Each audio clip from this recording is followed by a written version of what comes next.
What's up, everybody? It's your favorite Demon Biker's favorite nerd, and today we are looking at Marvel Legends Spider-Man Wave with Scarlet Spider, Misty Knight, and Ghost Rider. So let's get into it. So we'll start off with Scarlet Spider. He comes with a handful of accessories, so to speak. This unit right here, which is like a posing hand, and then the opposite posing hand as well. Another fist hand, and another web shooting hand. All of the sculpts of which are fairly simple, but it's a good variety, and it's nice to have that variety, and it's thoughtful of them. The head is on a ball hinge, so it's a ball joint that pops up into the top of the figure there, and then the hinge. So it's pretty good articulation. That's my favorite way that Marvel Legends does it, is when they have the hinge with the ball joint. The head sculpt is nice.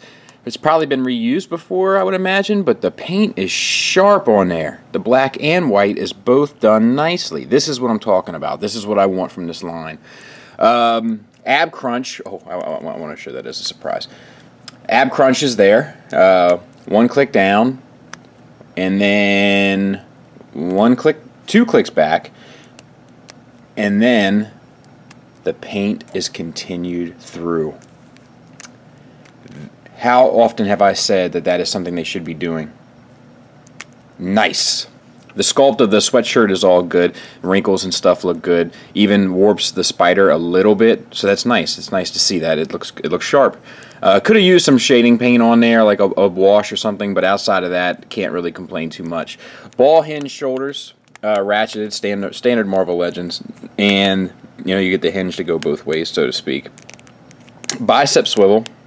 Double jointed elbows work just fine. Sculpted wristbands with the black line painted on there, which looks good.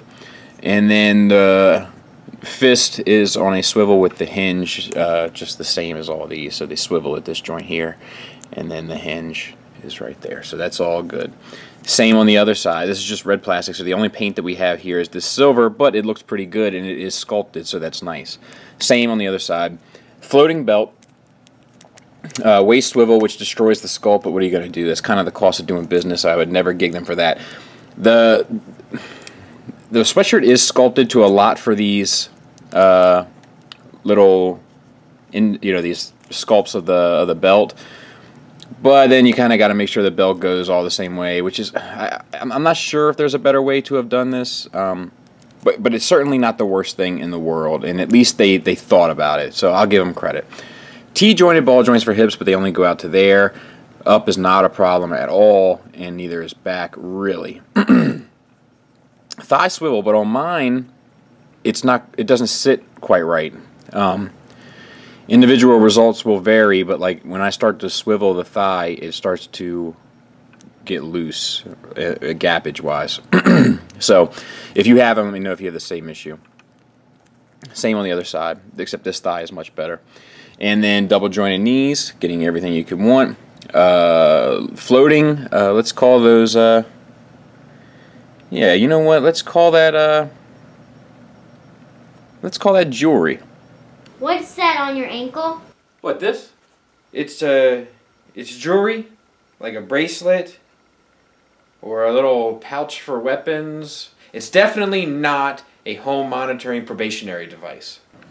And it's floating, and it's painted well. The buckles are painted, and the little button there is painted. It gets a little bit out of control, but at least they took the time to do it, so that's nice. Ankle tilts get you that far up, which is nice, that far back, which is perfect, and then the rocker is at the swivel inside of the foot. So that's good to go. This is a pretty good figure. Third Marvel Legends figure in a row that I've looked at that's well done. I must say, quality unit, quality unit.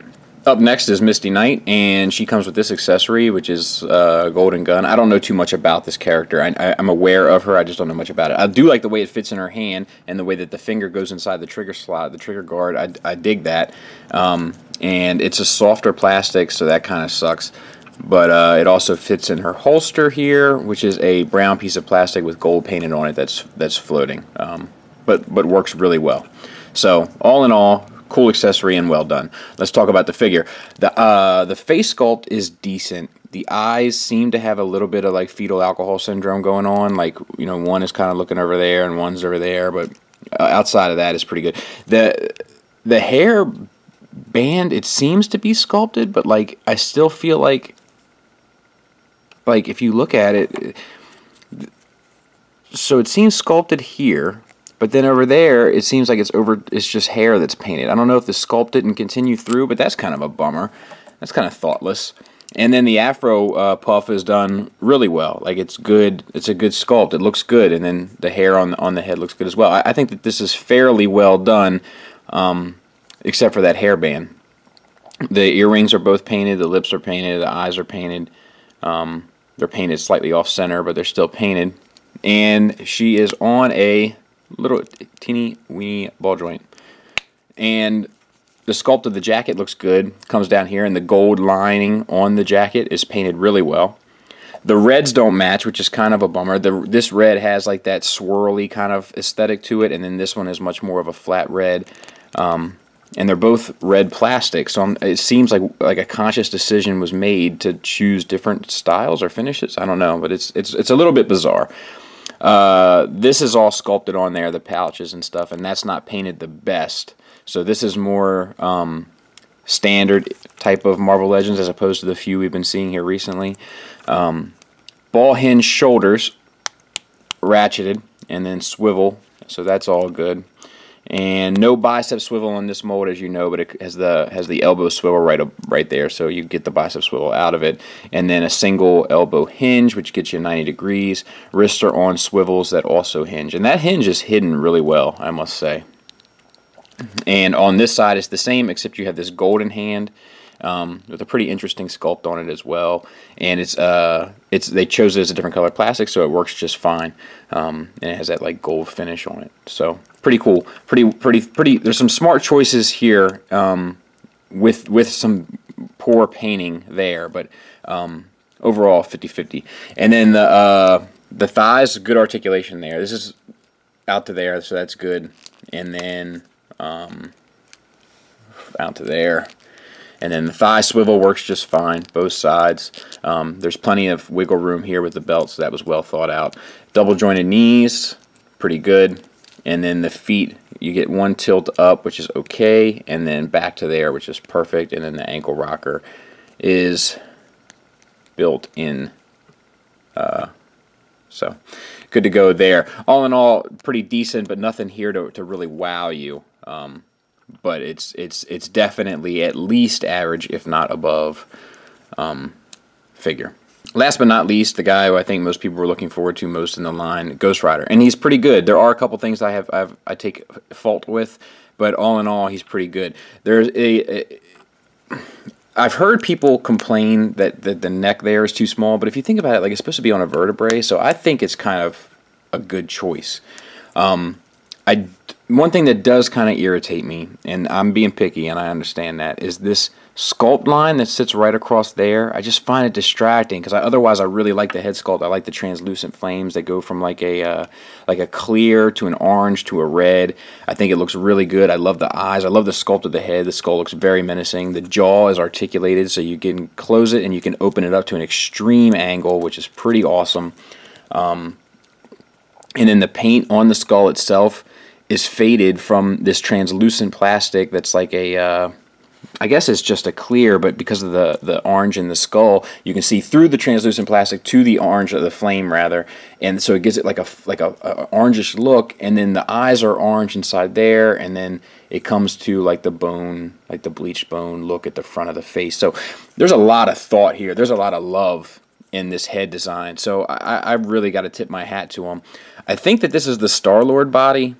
I'm not 100% sure. Like I said, I'm no expert on this stuff by far. If that is the case, let me know, and if it's not, please let me know. But it does look like there's some... Okay, so it's a mostly black figure, right? But you have this like gloss, and the gloss is on the gloves and not so much on the boots, which I would have liked if they were on the boots. But the boots do have a different finish as well, so that kind of works. And I think they're on the buttons as well. The paint is this white that's on the lines here, and then it's on the seam here. But it gets a little out of control around the edges there, but it's nothing too hateful. And then you get this soft floating chain here. It would have been nice to have a real chain, but this is not a bad substitute, I must say. So that's cool. Range of motion is a little limited due to the sculpt of the shoulders, but it's ratcheted, soft ratcheted back and forth, and then it even feels ratcheted in and out. Bicep swivel, which looks pretty good given that it's a super fabric-y kind of figure. Double jointed elbows. These joints seem gummy like the Guardians of the Galaxy ones, but still not hateful. And then wrist swivel and hinge. And then one of my big issues, 2 trigger finger hands and no gun. So I would have preferred if they either gave him a gun or gave him posing hands, because this looks very awkward to me. Articulation is the same on the other side. Ratcheted ab crunch gets you all the way there. Some of the ratchets don't seem to really click, and then back to there, so that's good. Waist swivel. The belt is, I think, sculpted separately and then glued on, which I think is a smart choice, because the width of the belt actually helps hide the articulation of the waist swivel. So I think that's actually a pretty clever choice, and then that's painted silver and possibly even washed. I can't really tell. It might just be the silver on top of the black that's giving it that look. T-jointed ball joints for hips. Not a great range of motion out to the side, but front and back is no problem whatsoever. And thigh swivel. Once again, I'm getting a little bit of that warpage there. And then double jointed knees, getting you everything you could want. And then no boot swivel, which you know I like. And I wish this would have been more glossy, but I don't hate the finish at all.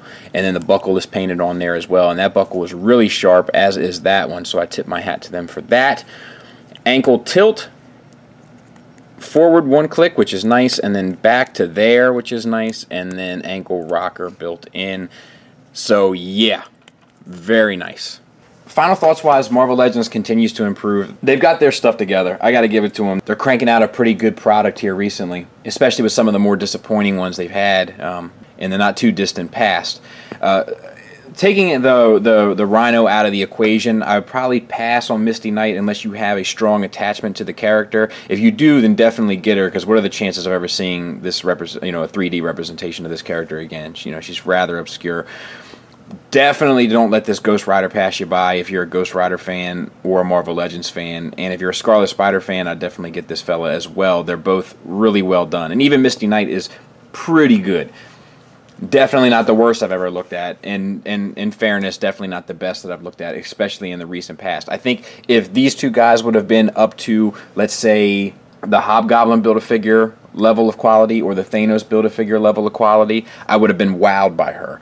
But since Rhino, since the Ant-Man Walgreens exclusive, I feel like they've really kicked it up a notch or two. And with that being said, these continue on that path, and she is kind of somewhere between status quo and this new level of quality we're seeing. All in all, though, it's good news for collectors. It's good news for Marvel fans. And it's even good news for me, who's kind of a quasi-Marvel fan. It's not really true. I just like giving Marvel fans a hard time.